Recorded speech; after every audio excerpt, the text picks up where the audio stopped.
is probably the most busiest deadline day that I can remember for Manchester United, because here we go for Antony, here we go for Jadon Sancho, and here we go for Senne Lammens, the goalkeeper from Royal Antwerp. There's been a lot of conversations over the last 48 hours if Manchester United would sign him or sign Emi Martinez, and it looks like they've gone for the younger goalkeeper. We got so much to talk about, so make sure you guys hit the like button. Be sure to subscribe as well if you're new here. Now let's start with Jadon Sancho, the biggest conversation over the last couple of transfer windows, and another deadline day departure for him. If you don't remember, last summer he went to Chelsea on deadline day. Today he goes to Aston Villa, and I think Manchester United may have got the better part of it, because number one, Jadon Sancho turned down quite a few moves this summer. I think the priority for him was his wages. He was never going to take a wage cut. You know, Chelsea were willing to have him permanently, but he wasn't willing to take a pay cut. And Manchester United managed to get a deal from Aston Villa with a loan fee, and they will pay 80% of his wages. I can't imagine how Aston Villa fans feel right now, because what kind of business is that from Aston Villa? He earns over 300k, by the way, in his salary, but they get 80%, and it can actually go up to 100% if certain terms are met during his loan spell. Manchester United are also expected to trigger his extension, his 1-year extension. As you lot know, Jadon Sancho's contract will expire next summer, so they will trigger that, and then they'll probably sell him on a permanent. I would have thought that they would just cut ties and let him leave on a free, but it don't look like that they're doing that now. Jadon Sancho, for me, pound for pound, has to be one of the worst transfers that Manchester United have indulged in over the last decade or so. When you think about the salary, when you think about the transfer fee they paid for him, when you think about what he's actually done at Manchester United, he's spent more time away at other clubs than he actually has at Manchester United. Just let that sink in, guys. But Manchester United, for me, I think they get a relatively decent deal for him, especially on deadline day. I think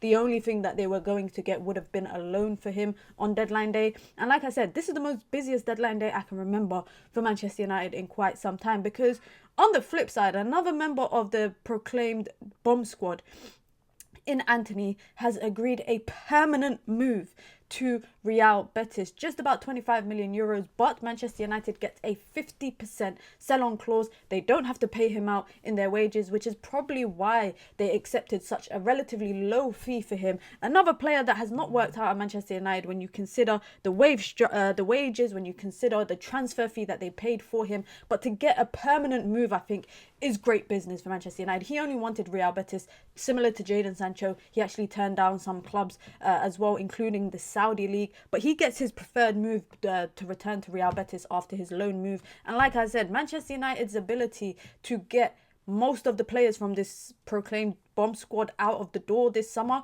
is good business. I respect Ineos for that. Maybe Man United could have got more in the grand scheme of things, but you look at the permanent deal for Alejandro Garnacho, you look at the permanent deal for Antony, then you look at the loan spell, again 80% paid by Barcelona for Marcus Rashford in his salary, and then you look at Jadon Sancho, 80% paid of his salary plus a little a loan fee. Sorry, it's only Malacia that is left, and then Manchester United could expect to see Højlund leaving as well on to Napoli. I think that is edging closer as well. But as we stand, Manchester United's bomb squad has been diffused, if you want to say that. Come on, guys, I know that's a dad joke, but Manchester United's bomb squad has been diffused. Now, another incoming for Manchester United in this window, when you consider the fact that Man United have actually only really signed strikers this summer. They bring in Senne Lammens from Royal Antwerp, the goalkeeper, for a 23-year-old goalkeeper, David Ornstein, Fabrizio Romano, everyone confirming that deal has been done. A 5-year deal, a 5-year contract,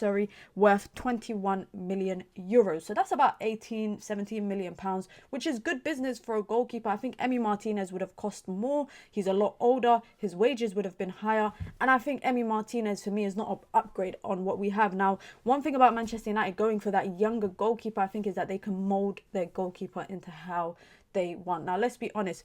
Many fans didn't know much about Senne Lammens ahead of when Man United were linked to him.